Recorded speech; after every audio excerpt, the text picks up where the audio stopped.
अस्सलाम वालेकुम दोस्तों, मुझो नालो है कमर ज़मान अमलानी ऐं तव्हां ॾिसी रहिया आहियो HTV Amlani TV YouTube channel. जी तो दोस्तों, तव्हां सभिनी खे ख़बर आहे त मां सिंधी ड्रामो दर्दनि जो देस ते अॻु में बि काफ़ी सारा वीडियो ठाहे चुको आहियां ऐं जंहिंमें मां 32 मिस्टेकूं अॻु में ॾेई चुको आहियां ऐं अञा बि हिन ड्रामे में काफ़ी सारी मिस्टेकूं आहिनि। तंहिं करे अॼु हिकिड़ो ॿियो वीडियो मां उन्हनि मिस्टेकनि ते ठाहे रहियो आहियां। यादि रखिजो दोस्तों त मिस्टेकूं सिर्फ़ु फिल्मी मिस्टेकूं आहिनि, ना कि पर्सनल मिस्टेकूं आहिनि। तंहिं करे इन्हनि मिस्टेकनि खे पर्सनल न वठिजो। वीडियो शुरू करण खां पहिरियां जेके बि दोस्त अॼु ताईं मुंहिंजे हिन चैनल ते नवां आयल आहिनि उन्हनि खे मुंहिंजी गुज़ारिश आहे त मुंहिंजे हिन चैनल खे सब्सक्राइब करे ऐं बेल जे आइकन खे ज़रूरु दॿाए छॾिजो ताकी मुंहिंजो हर नओं अचण वारो वीडियो सभ खां पहिरियां तव्हां ताईं पहुची सघे। तो दोस्तों हाणे हलूं था पंहिंजे अॼु जी वीडियो जी तरफ़। मिस्टेक नंबर 33 किस्त नंबर 8। दोस्तों हिन सीन में तव्हां गौर सां ॾिसो त हिन वक़्तु हिन हमरा खे ही मास्क पियल आहे। दोस्तों हिकु दफ़ो तव्हां ॿीहर ॾिसो त हिन वक़्तु हिन हमरा खे ही मास्क लॻल आहे ऐं दोस्तों सिर्फ़ु 2 सेकंडनि खां पोइ जॾहिं हीउ सीन थो अचे त तव्हां ॾिसो हाणे उन हमरा खे मास्क कोन्हे। दोस्तों जेको मास्क 2 सेकंड पहिरियां हिन हमरा खे पातल हुयो ऐं दोस्तों 2 सेकंड बाद उन हमरा खे उहो मास्क न आहे ऐं उहो मास्क काॾे गुम थी वियो। दोस्तों हीअ बि हिकु वॾी मिस्टेक आहे हिन ड्रामे में। मिस्टेक नंबर 34 किस्त नंबर 8। दोस्तों हिन सीन में तव्हां हिन जे चश्मे ते गौर कयो त हिन जे चश्मे ते जेको सिल्वर कलर जो हूंदो आहे, जेको अदाकार जो चेहरे खे रोशनी ॾींदो आहे, उन जे चेहरे जी तरफ़ रोशनी छिकींदो आहे। दोस्तों उन जी तस्वीर नज़र अची रही आहे। दोस्तों इहो साम्हूं जी तरफ़ खां पकड़ियो वेठा हुया जेको हिन चश्मे में अची वियो।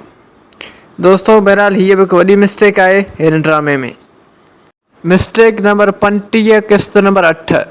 दोस्तों हिन कार जे तव्हां हिन जॻह ते गौर कयो त हिते कैमरामैन ऐं पूरी ड्रामा मेकिंग जी टीम जो पाछा नज़र अची रहिया आहिनि। हीअ ॾिसो दोस्तों पाछा न बल्कि तस्वीरूं उन्हनि जूं नज़र हिन कार ते अची रहियूं आहिनि। दोस्तों हीअ ॾिसो कैमरामैन ऐं ड्रामा मेकिंग जी पूरी टीम जूं तस्वीरूं कार जी हिन जॻह ते नज़र अची रहियूं आहिनि। दोस्तों हीअ बि हिकु वॾी मिस्टेक आहे हिन ड्रामे में। उमेद थो कयां त मिस्टेक तव्हांखे सम्झ में अची वई हूंदी। मिस्टेक नंबर 36 किस्त नंबर 8। दोस्तों हिन सीन में तव्हां हिन शख़्स जे चश्मे ते गौर कयो त हिते तव्हांखे कैमरामैन जो पाछो साफ़ नज़र ईंदो। दोस्तों हीअ ॾिसो चश्मे में कैमरामैन जो पाछो यानी कैमरामैन जी तस्वीर साफ़ नज़र अची रही आहे। दोस्तों हीअ बि हिकु वॾी मिस्टेक आहे हिन ड्रामे में। मिस्टेक नंबर 37 किस्त नंबर 8। दोस्तों हिन सीन में तव्हां गौर सां ॾिसो त अहमद ख़ान गोलियूं हलाईंदो थो अचे। दोस्तों हिन सीन में अहमद ख़ान सिर्फ़ु 2 गोलियूं हलाईंदो आहे ऐं हिकु गोलीअ जो फायर जो आवाज़ु ॿुधण में ईंदो आहे त हिकु गोलीअ जे फायर जो आवाज़ु ॿुधण में कोन ईंदो आहे। दोस्तों इहा बि हिकु वॾी एडिटर जी मिस्टेक आहे। दोस्तों तव्हां इहा मिस्टेक पाण बि ॾिसो ऐं ॿुधो।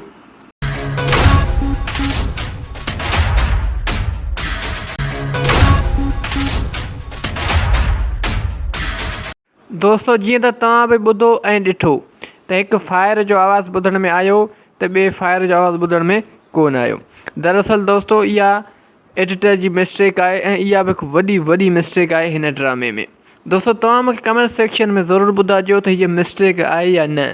दोस्तों अॼु जे लाइ हिन वीडियो में बस एतिरो। उमेद थो कयां त हीअ वीडियो तव्हांखे पसंदि आयो हूंदो। जेकर हीअ वीडियो तव्हांखे पसंदि आयो आहे त हिन वीडियो खे लाइक कंदा, दोस्तनि सां शेयर कंदा ऐं हिन वीडियो में प्यार भरी कमेंट बि ज़रूरु करे छॾींदा। दोस्तों यादि रखंदा त मिस्टेकूं सिर्फ़ु फिल्मी मिस्टेकूं आहिनि, ना कि पर्सनल मिस्टेकूं आहिनि। तंहिं करे हिननि मिस्टेकनि खे पर्सनल न वठिजो। ऐं दोस्तों इहो बि यादि रखिजो त हीअ मिस्टेकूं सिर्फ़ु एंटरटेनमेंट लाइ रिकॉर्ड कयूं वयूं हुयूं। उन खां अलावा जेके बि दोस्त अॼु ताईं मुंहिंजे हिन चैनल ते नवां पिया अचनि उनखे मुंहिंजी गुज़ारिश आहे त मुंहिंजे हिन चैनल खे सब्सक्राइब करे ऐं बेल जे आइकन खे ज़रूरु दॿाए छॾिजो ताकी हिन क़िस्म जा वधीक वीडियो तव्हांखे बर वक़्तु मिलंदा रहनि। दोस्तों हाणे मिलंदासीं नेक्स्ट वीडियो में। तेसिताईं मूंखे ॾींदा इजाज़त। अल्लाह हाफ़िज़।